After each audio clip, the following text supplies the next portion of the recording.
ایک suited booted گلی میں سے گزر رہا تھا کہ اوپر سے کسی نے دال پھینکی اور سوٹڈ بوٹڈ کا سر اور چہرہ لت پت ہو گیا۔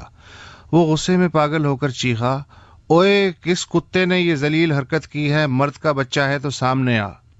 ایک پہلوان نما نیچے اترا اور سوٹڈ بوٹڈ کی ٹائی پکڑ کے جھٹکا دیا۔ اوئے خبیث، تو کتا کسے کہہ رہا تھا؟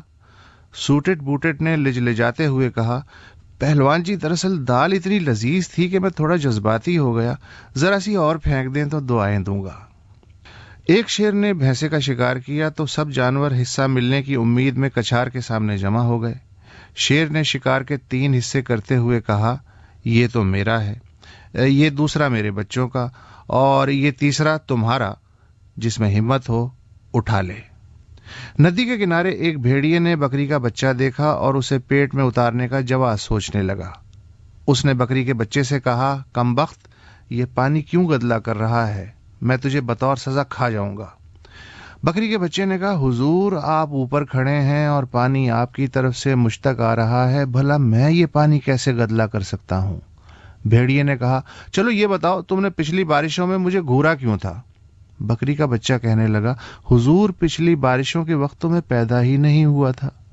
بھیڑیے نے کہا، اچھا تو پھر وہ تیرا باپ ہوگا جس نے مجھے گھورا ہوگا، چنانچہ تو بھی مجھے بڑا ہو کے ضرور گھورے گا اور پھر اپنے باپ کی طرح پانی بھی گدلا کرے گا، اس لیے میں تجھے نہیں چھوڑوں گا۔ یہ کہہ کر بھیڑیے نے بکری کے بچے کو جبڑوں میں دبا لیا۔ بغداد 29 جنوری سن 1258 کو ہلاکو خان کے لشکر کے محاصرے میں آیا اور ایلچی بھیجا گیا کہ ہتھیار ڈال دو، مگر عباسی خلیفہ المستعصم کے دربار میں علماء و فضلاء یہ طے کرنے میں مصروف رہے کہ سوئی کے ناکے سے بیک وقت کتنے اونٹ گزر سکتے ہیں۔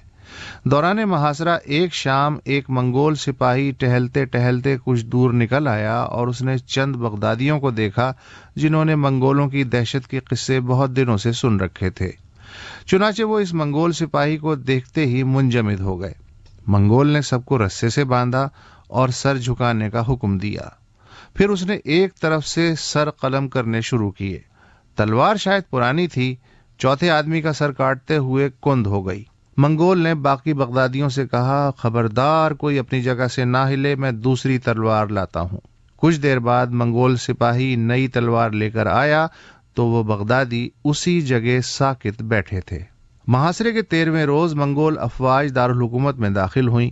خلیفہ المستعصم کو قالین میں لپیٹ کر ڈنڈے مار مار کے ہلاک کرنے سے بھی پہلے مرکزی لائبریری بیت الحکمت کو آگ لگائی گئی اور مس شدہ کتابیں دجلہ میں اس کثرت سے پھینکی گئیں کہ پانی سیاہ ہو گیا۔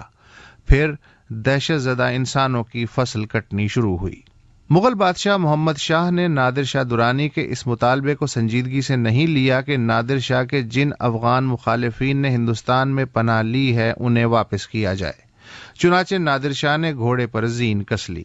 13 فروری 1739 کے دن دلی کے قریب کرنال کی لڑائی میں مغل فوج نے 3 گھنٹے میں ہی ہتھیار ڈال دیے اور فاتح نادر شاہ شکست خوردہ محمد شاہ کے ہم رکاب دلی میں داخل ہوا۔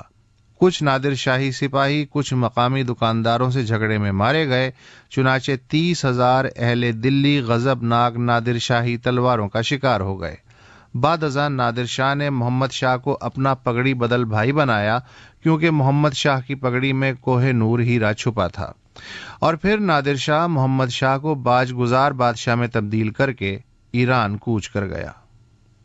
انگریزی ڈکشنری میں اپیزمنٹ کی سیاسی اصطلاح 1930 کے عشرے میں داخل ہوئی۔